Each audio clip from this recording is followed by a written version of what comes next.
We've got some crazy reports as the Phoenix Suns are still interested in Bronny James. Yes, the Phoenix Suns said he had a fantastic workout for him and they will want to possibly select him. But GM James Jones has also had some rumblings, some rumors about trading the first round pick that the Phoenix Suns have. Will they go through and select Bronny James or a potential prospect in the first round, or will they move it to get some other pieces around the edges for this big three roster? We'll be breaking down, looking at all of this and more on this episode of Suns Digest. I'm Bruce Velez alongside my co host C.J. Pierre. Before we dive in on all this Phoenix Suns news, 87% of you guys who watch our videos are not subscribed. And every single video, that number is dropping. So CJ and I are absolutely ecstatic with you guys. We are so close to our goal of 1,000 subscribers. So if you guys are enjoying the content, the daily uploads of all the Suns news, drama throughout the off season and for the regular season, this is the place for you. So hit that subscribe button. Without further ado, CJ, let's dive into the video at hand today. Make sure to grab a snack. First, we're going to be diving in, looking at the Suns still interested in Bronny James. And I know people have been screaming in the comment section, been asking, what's the news on LeBron? What's the news on Bronny James? So this is for you guys. According to this article via Bleacher Report, we can see that Bronny James rumors LeBron's son has strong pre-draft Suns workout amid the Lakers buzz. We can see that Bronny James reportedly made a good impression during his workout with the Suns on Wednesday, according to Dwayne Waken of the Arizona Republic. Now, when you look at this, he obviously noted that the USC guard passed on the workout offers from several different teams just to go to the Suns and Los Angeles Lakers. CJ, when we kind of look at this, when we kind of see this look at Bronny James, how does this make you feel about Bronny James and with this Suns team?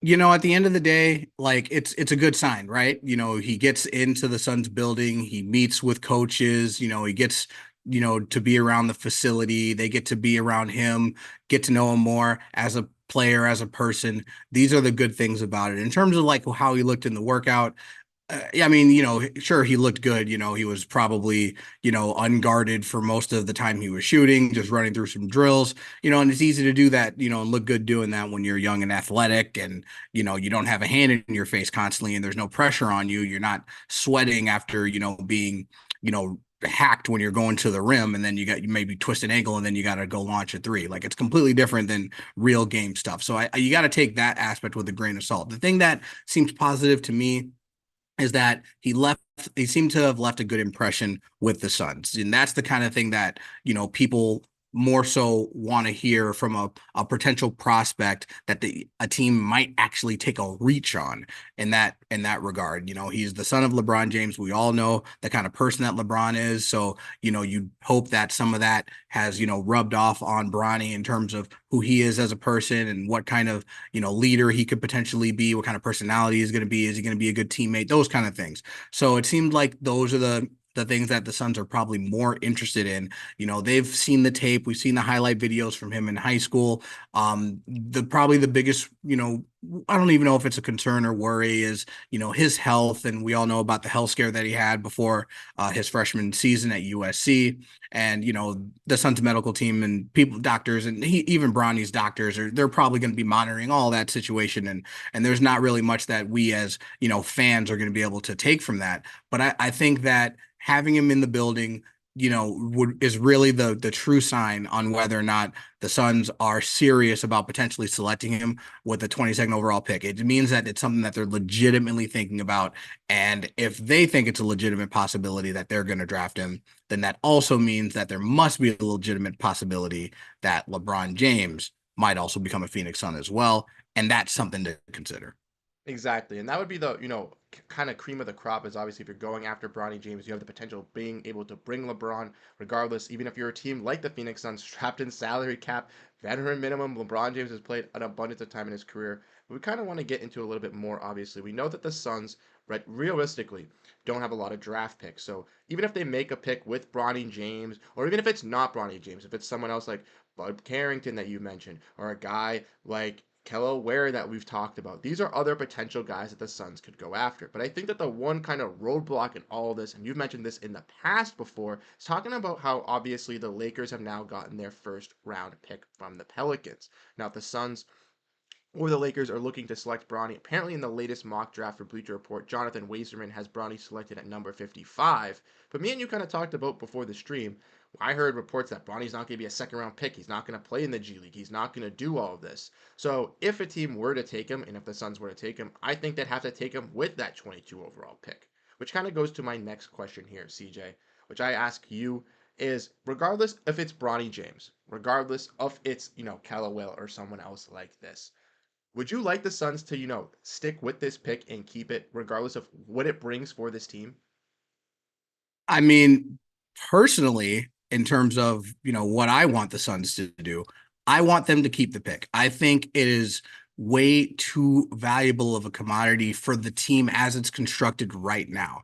You'll have a young, potentially ascending talent under contract, a cheap contract for 4 years, and you never know what these kind of players can turn into.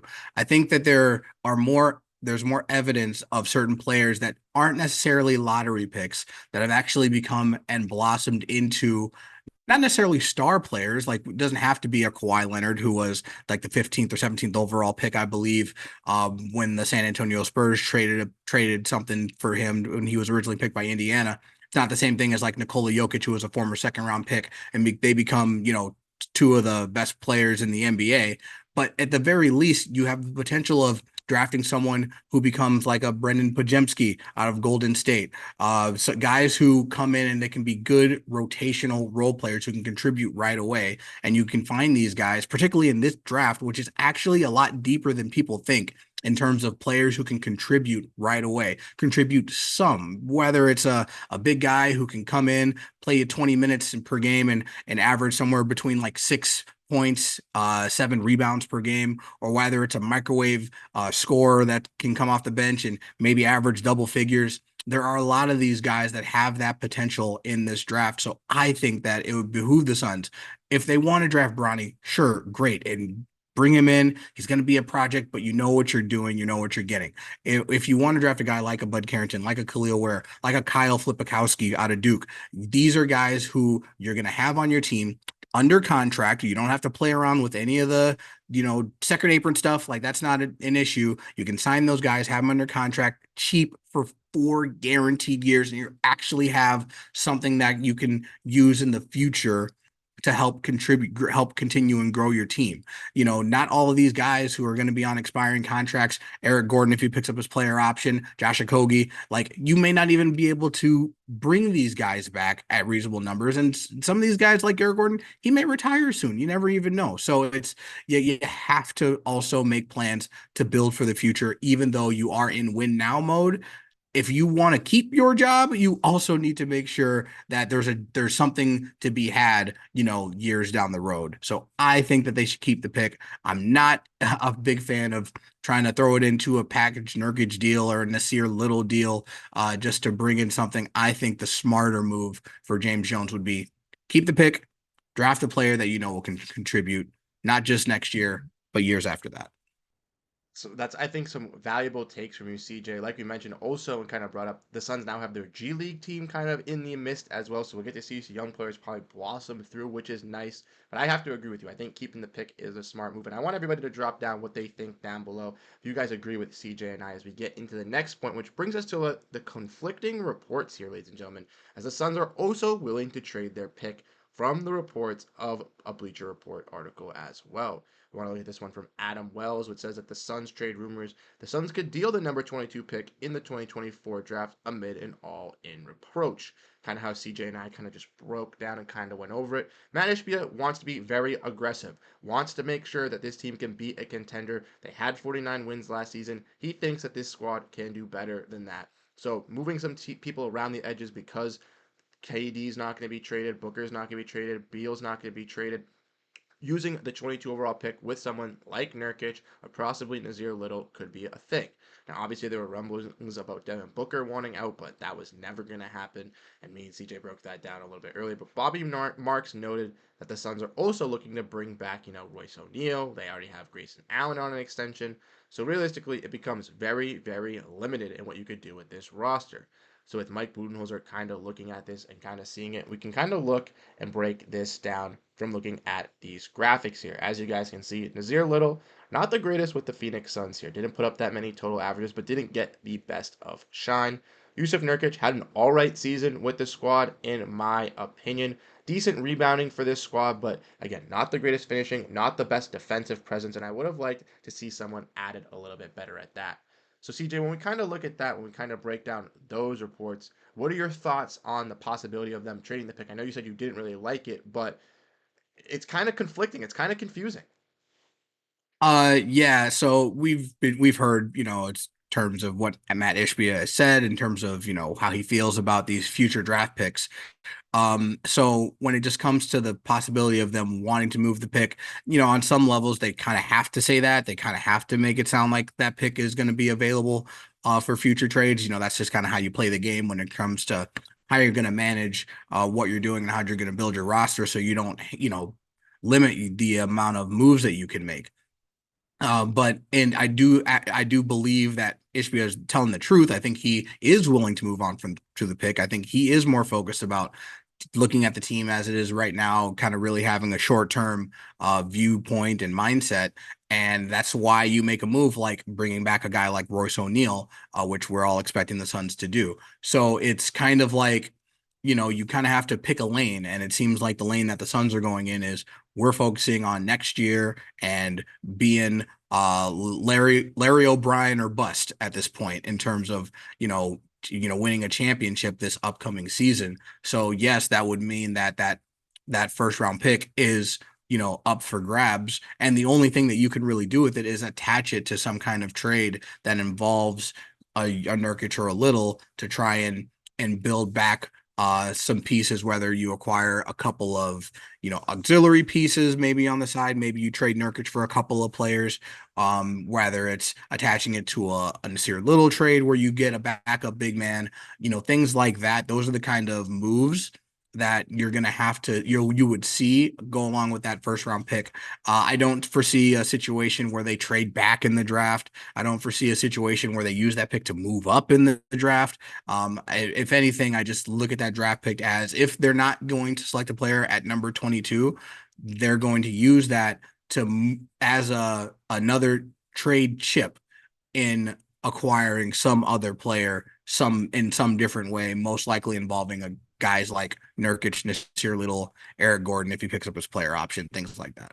No, I agree with you 1,000%. I don't see them, trading up in this draft. I don't see them, trading back in this draft. I don't also, you brought up a valid point. I don't see them using this pick to, trade for picks in the future either. It's nothing like that. If they're using this draft pick anywhere in a trade, it is using for an upgrade. And if they're not, they're going to be selecting somebody that's going to come in and possibly be a replacement. Now, I know you kind of said that obviously you want to keep the draft pick regardless. Really, you want to go into that potential. I'm going to ride with you on that. I'm going to say the same exact thing. The only thing that I'm going to say differently, and you can obviously comment on this, they're going to use it to select Bronny. I know a lot of people want LeBron. I know a lot of people want Bronny. In my opinion, if you're going to use it to select Bronny, trade that pick. Get it gone. I don't think Bronny is worth a first round talent. I don't think it is worth the stress, the anxiety, even if it is to bring over LeBron James. Who knows what the headaches are going to be with KD, LeBron, Beal, Booker. Who knows how that's going to work out. He might want Bronny to get more minutes. I don't know. I'm just speaking speculation. But that's how I kind of feel. Before we head out, CJ, I just wanted to get your thoughts on that because that's how I'm kind of rocking with this situation. Yeah, it's really strange. When you look at the way that Bronny was evaluated, coming out of college, it was kind of this consensus that he would be maybe a late second round pick, but most likely would be undrafted. Then he goes to the combine, and then all of a sudden his draft stock, his profile just all of a sudden just rises based on nothing that he's put on tape, based on nothing that we've seen, based on high school. It's just, oh, he looked good in this particular workout or this particular practice when other general managers have been on the record saying that he's not ready, he's going to be a project, he's not going to be an instant impact contributor. There's Stephen A. Smith has come out and said that he believes that there's people in Bronny's camp are saying things to like help boost his draft profile to help justify him getting picked very high, which is exactly how I feel. I mean, I'm not trying to say anything about Bronny as a player. He could turn into a solid NBA player, but that's not what the consensus was after his freshman year at USC. So the fact that all these things are changing, there's where there's smoke, there's fire. You gotta believe that there's some behind the scenes work going in there to help boost his draft stock. And if the Phoenix Suns really want to take him, then they're going to have to do it with that 22nd overall pick. I don't foresee a reality or a world where the Los Angeles Lakers are actually going to sit around and wait to use their second round pick on Bronny, which I believe is at pick 55. The Lakers have the 17th overall pick, but there's just still that like if they pick him there, you there's that optics, right? Where it's just like you're only picking him at 17 because you want to keep LeBron in LA. With Phoenix, there's a little bit of difference in terms of like Phoenix has a need in that particular area where they could use a young point guard. So there's a little bit more wiggle room, even though we all know if the Phoenix Suns draft him with the 22nd overall pick, it's because they think they can get LeBron James too. But at the very least, they can make the argument that we actually believe that he could potentially contribute to our team. If the Lakers actually do believe that, then they would just draft him with the second overall pick because no one else thinks that way. So with their second round pick because no one else thinks that way. At this rate, Bronny might end up being a lottery pick with the way the momentum is going. And that's just wild to think when he was rated like the 98th overall prospect after the college season ended. And then all of a sudden he's going to get picked. He could be a top 10 pick at the rate that things are going. It's possible for that to happen, which is wild to me. But hey, that's how the game's played. That's how, you got to keep up with the Joneses. If the Phoenix Suns really want Bronny, and they really want to make that happen, they're going to have to do something drastic because I don't see him falling past 17 at all. Yeah, I don't necessarily see him falling past 17. And like we mentioned, we're not disrespecting Bronny. We've obviously respect Bronny and his play style, but I agree with you, CJ. After obviously having that, terrific, not horrific, injury this season with USC with his heart, you don't see him, jumping up that stock by playing good as by his namesake, which is sad to see. But he could blossom. He could turn out to be a guy. I don't want to disrespect him in any way, but Yeah, that's just absolutely. He could turn into a great NBA player, but based on what we've seen in terms of what he did in high school and how he played in college compared to all these other prospects, exactly. he is lower on the totem pole based on everyone else in terms of his talent, where he's at in terms of his ability to facilitate. He's also undersized and all of these things. There's so many other factors that play into where he is as a draft prospect. You have to believe that his stock is only rising because of the potential of what could come with him. Now that's increased publicity. If he goes into a G League team, that G League team is going to be the most watched G League team of all time. There are all these other factors that play into it. It's not just the fact that he is LeBron James's son. It's that he brings some gravitas because he's probably the biggest name that's in this draft. But you have to recognize in terms of that if you draft him, even if you draft him high, you're drafting a project player. You're drafting a guy who's not going to come in and contribute right away, or shouldn't be expected to come in and contribute right away, and someone who is going to need some training and some work before he has the potential to become a contributing NBA player. Yeah, and I agree with that as well. I don't think he's going to come in and be, top five standout player, regardless if he's drafted at that 10 or 17th overall pick. I don't think he's might not meet that expectation. But obviously, the Phoenix Suns have some crazy reports. They could take Bronny James. They could keep that 22 overall pick, regardless if it's to draft Bronny, draft somebody else, or they could go out and trade that pick. The rumors are flying. The rumors are going everywhere around this team. So you want to make sure you stay up to date on everything revolving around the Phoenix Suns. What are you guys doing? You guys are 18 minutes in the video. If you guys enjoyed it, hit that subscribe button, hit that like button for your boys, Bruce and CJ, as we're trying to get to that 1,000 subscriber mark. You guys have been absolutely crushing it recently, already getting us to 800 subscribers in about a month. Thank you guys so much. We really do appreciate it over here on Suns Digest. Let us know how you feel down below in the comment section. Like I mentioned, from your boys, Bruce and CJ, we'll be signing out. Have a great rest of your day and go, Phoenix Suns.